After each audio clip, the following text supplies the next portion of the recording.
Contes de fées en français. Les aventures de Tom Pouce.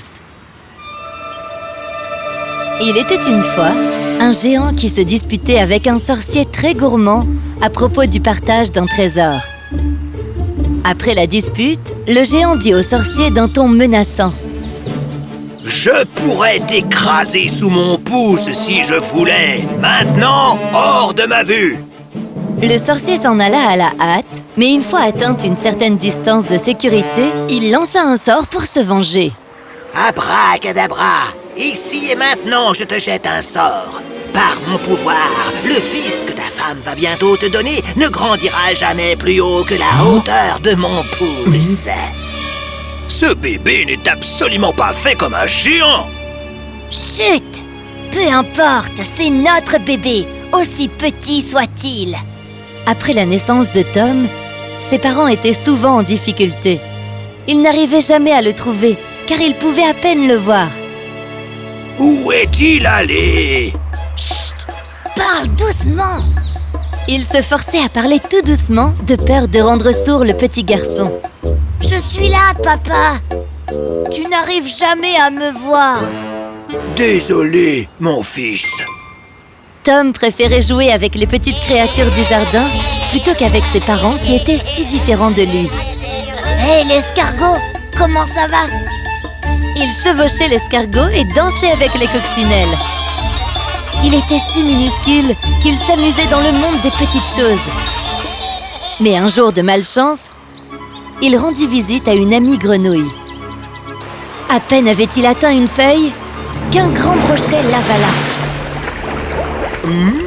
Trop bon! Mais le brochet n'était pas assez chanceux pour pouvoir s'en sortir comme ça impuni. Oh non, non, non, au secours! En effet, un peu plus tard, il mordit à l'hameçon d'un des pêcheurs du roi et peu après se trouva sous le couteau du chef des cuisines royales. Enfin, de l'air frais. Le poisson sentait tellement mauvais. Et grande fut sa surprise de tout le monde lorsque, de l'estomac du poisson, sortit Tom Pouce, bien vivant après cette folle aventure. Mais enfin, qu'est-ce que ça veut dire? Oh, je suis Tom, monsieur. Bien le bonjour. Que suis-je censé faire, un petit bonhomme? Il eut une idée de génie. Oh, il pourrait être garçon d'honneur royal. Il est si minuscule. Je pourrais le mettre sur le gâteau que je suis en train de faire. Quand on le verra passer sur le pont et que les trompettes sonneront, tout le monde s'exclamera d'émerveillement. Oh, qu'est-ce que c'est? Il est bien réel? Ça doit être un tour de magie. Jamais une telle merveille n'avait été vue à la cour. Les invités applaudissaient avec une grande excitation les compétences exceptionnelles du cuisinier. Et le roi lui-même était celui qui applaudissait le plus fort. Fantastique! Quelle merveille! Voilà pour toi! Le roi récompensa le cuisinier intelligent d'un sac rempli d'or. Tom Pouce fut encore plus chanceux. Ah, Tom, tu as fait de moi un héros. Le cuisinier avait fait de lui un garçon d'honneur. Ainsi, un garçon d'honneur il resta, profitant de tous les avantages qu'offrait cette position. Voilà pour toi, Tom. À partir de maintenant, c'est ta monture. Et c'est l'épée qui assurera ta protection. C'est génial! Merci, chef. Et voici de la nourriture royale. La même que celle que mange le roi. Wow! Oh, c'est délicieux! Tom recevait plein de belles choses. Et en échange, il marchait sur les tables des banquets. Ce qu'il adorait faire d'ailleurs. Enchanté, monsieur! Bravo, Tom! Joli costume! Tom tourbillonna joyeusement et siffla une dame en la regardant. Madame, votre beauté est divine! La femme gloussa un peu. Oh, que tu es drôle! Tom, tu es le meilleur! Oh, comme je hais ce petit homme! Il vient de me voler mon roi! Il faisait son chemin parmi les assiettes et les verres, amusant les invités avec sa trompette.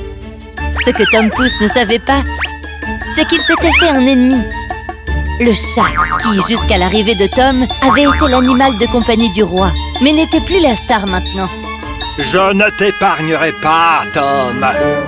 En faisant ainsi le vœu de prendre sa revanche sur le nouveau venu, il alla prendre Tom en embuscade dans le jardin. Cours, Tom, pour sauver ta propre vie. Enfuis-toi de ce palais. Je crois pas, non. Quand Tom vit le chat, il ne se mit pas à courir comme l'avait supposé la vile créature. Il tira son épingle et appela sa monture la souris en criant. Chargez!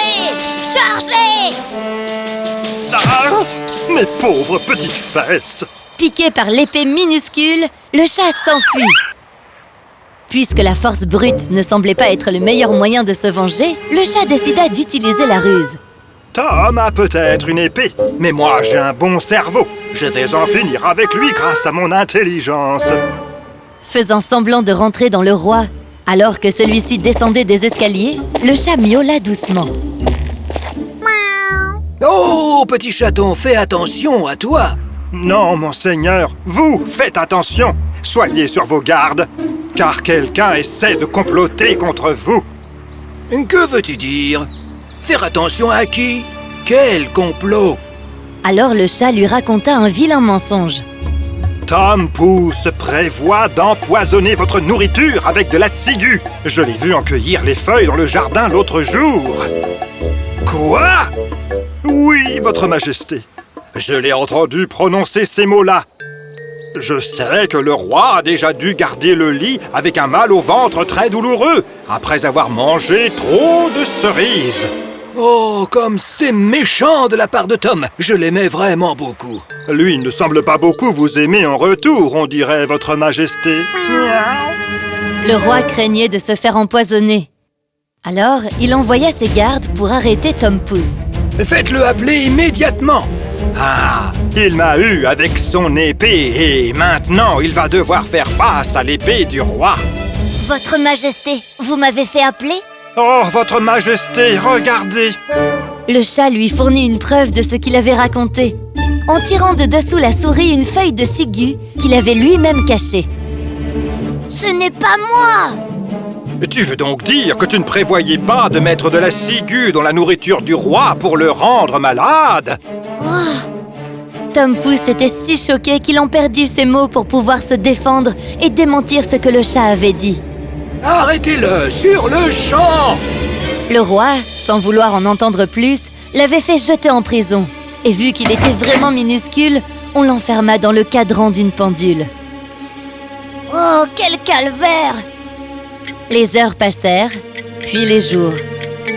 Le seul passe-temps de Tom était de se balancer d'avant en arrière, accroché à la pendule.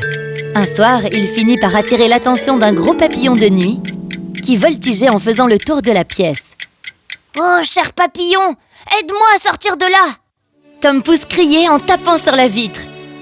Oh, qui es-tu? Je suis Tom. Je t'en prie, aide-moi à sortir. Oh, c'est nul d'être coincé comme ça. Le papillon savait de quoi il parlait. Il venait lui-même d'être libéré après avoir été enfermé dans une grande boîte où il faisait la sieste. Alors, il eut pitié de Tom et le libéra aussi. Et voilà! Merci.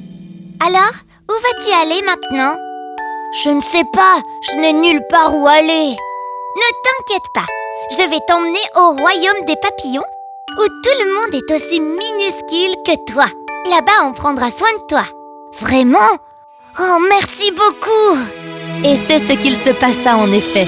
Encore aujourd'hui, si tu visites le royaume des papillons, tu peux demander à voir le monument des papillons que Tom Pouce a fait construire après cette incroyable aventure.